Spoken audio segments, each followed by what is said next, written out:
అందరికీ నా నమస్కారం అండి. యాక్టివా 125 సీసీ బండికి వచ్చేసి చౌక్ అన్నది చెడిపోయినది. అంటే పూర్తిగా స్టక్ అయింది. ఆ చౌక్ ఎలా మార్చాలి అన్నది నేను ఒక వీడియో తీశాను. ఇది నా సొంతంగా చేశాను. ఇది మామూలుగా మెకానిక్ దగ్గర పోతే చాలా ఫ్రీగా తొందరగా అవుతుంది. కానీ నా వస్తువు నేను రిపేర్ చేసుకుంటే బాగుంటుందని చెప్పేసి నేను ఈ వీడియో తీయడం అనేది. కొంచెం మీరు కూడా కొంచెం నాలెడ్జ్ ఉంటే మీరు కూడా చేసుకోవచ్చు. ఈ వీడియో మీరు పూర్తిగా చూస్తారని అనుకుంటున్నాను. ఫస్ట్ మనం ఈ వీడియోలో చూపించినట్టుగా స్క్రూ డ్రైవర్ సహాయంతో మొత్తం బోల్టులను తీసేసిన తర్వాత ఈ యాక్టివా చౌక్ కేబుల్ వచ్చేసి మనకు 120 రూపీస్ తీసుకున్నారు నాకైతే. మరి మీ ఏరియాలో ఎలా ఉంటుందో నాకు ఐడియా లేదు. చాలా ఈజీ అండి, మార్చుకోవడం అనేది చాలా ఈజీగా వస్తుంది. పెద్దగా కష్టం అంటూ నాకైతే అనిపించలేదు. నేను ఇంట్లోనే నా బట్టి నేనే సొంతంగా తయారు చేసుకుంటున్నాను. ఇది చూసి మీరు కూడా అలాగే చేయగలరు అని చెప్పేసి ఈ వీడియో చేయడం. మన చౌక్ అయితే మనమైతే కొంచెము ఫ్రీగా ఉండడానికి కొంచెం అందులో అంటే త్వరగా స్టక్ కాకుండా కొద్దిగా మనం ఆయిల్ అని వేసేసుకుంటే కొంచెం ఫ్రీగా ఉంటుంది. అదే మెకానిక్ దగ్గర పోతే వాళ్ళంత ఆయిల్ అది ఎలా ఉన్నది ప్యాకెట్ ఓపెన్ చేసేసి అలాగే సెట్ చేసేస్తారు. ఆయిల్ వేయడం వల్ల ఏమవుతుందంటే కొంచెం ఫ్రీగా కొంచెం లైఫ్ అన్నది చాలా రోజులు వస్తుంది. అది మనం సొంతంగా చేసుకుంటే బాగుంటుంది. బయట చేసి ఇంత రిస్క్గా వాళ్ళు చేయరు.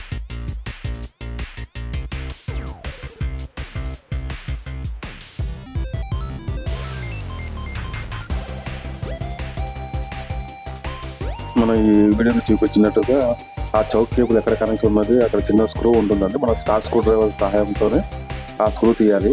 అది లోపల వీడియో తీయడానికి రావడం వల్ల చూపించలేకపోతున్నాను, కానీ అది చూపించడానికి మీకు ఒక సపరేట్గా తీసి పెట్టాను, అది చూడండి.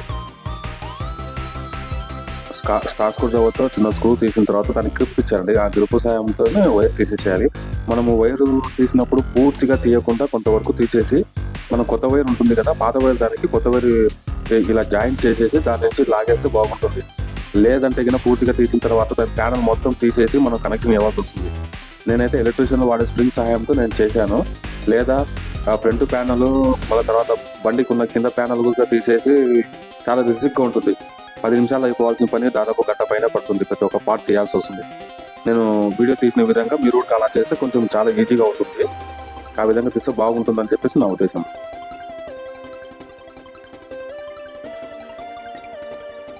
ఆ స్ప్రింగ్ ద్వారా కొద్దిగా మనము మన కరెంట్ వైర్ ఎలా లాక్కున్నామో ఆ స్టైల్లో లాక్కుంటూ కొద్దిగా తీసేసుకొని వస్తున్న ఆ కేబుల్ లోపల నుంచి మనకు ఏ విధంగా కావాలో ఆ విధంగా వచ్చేసిన తర్వాత ఫస్ట్ అందుకు వచ్చేసి ప్లాస్టిక్ నట్ ఉంటుంది.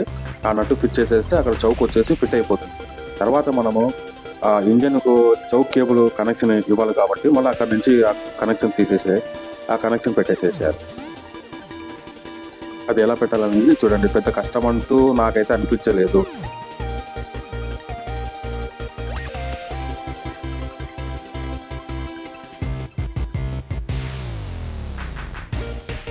లోపల మనం తీసేటప్పుడు ఒక స్క్రూ సాయం తీసాం కదా, సేమ్ ఎలా తీసామో అలాగే దాన్ని గ్రిప్ పాయింట్లో కరెక్ట్గా గ్రిప్ పాయింట్ పెట్టేసిన తర్వాత చిన్న స్క్రూ డ్రైవర్ స్క్రూ ఉంటుందండి. దాని ద్వారా మనం స్క్రూ ఫిట్ చేసిన తర్వాత ఒక క్లిప్ దానికి కదలకుండా వేసేస్తే సరిపోతుంది. పెద్ద కష్టం అంటూ ఏమీ కాదు. సపరేట్గా తీసాను చూడండి. అలా గ్రిప్ ఇచ్చేసి ఆ గ్రిప్ దగ్గర స్క్రూ వేసేసిన తర్వాత ఒకసారి మనం చెక్ చేసుకున్నాం అనుకోండి పనిచేస్తుందా లేదా అన్నది ఒకసారి చెక్ చేసేసుకుంటే సరిపోతుంది. నాకైతే బాగా పనిచేస్తుంది. కొత్తది కాబట్టి పనిచేస్తుంది. మనం అంత టెన్షన్ పడాల్సిన అవసరం.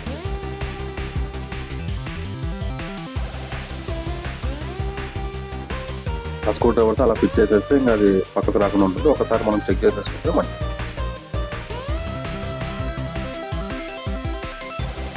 నా చౌక్ అయితే సక్సెస్ అయిందండి.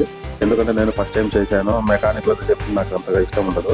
ఇక పనిలో మనం బండి కూడా అలాగే సర్వీస్ చేసేసుకుంటే బాగుంటుంది. లేదా ఒకసారి ప్యానల్ తీయాలంటే కొంచెం ఇబ్బంది అవుతుంది, మనకు టైం పడుతుంది కదా. అందుకే తీసేస్తే నా ఇంజన్ కూడా చాలా స్మూత్గా చాలా బాగా నచ్చింది. ఈ వీడియో మీకు నచ్చింది అని అనుకుంటున్నాను. ఈ వీడియో ఇంతవరకు నన్ను చూసినందుకు కృతజ్ఞతలు తెలుపుతూ ఈ వీడియో సర్వీస్ కూడా చేశాను. థ్యాంక్ యూ అండి.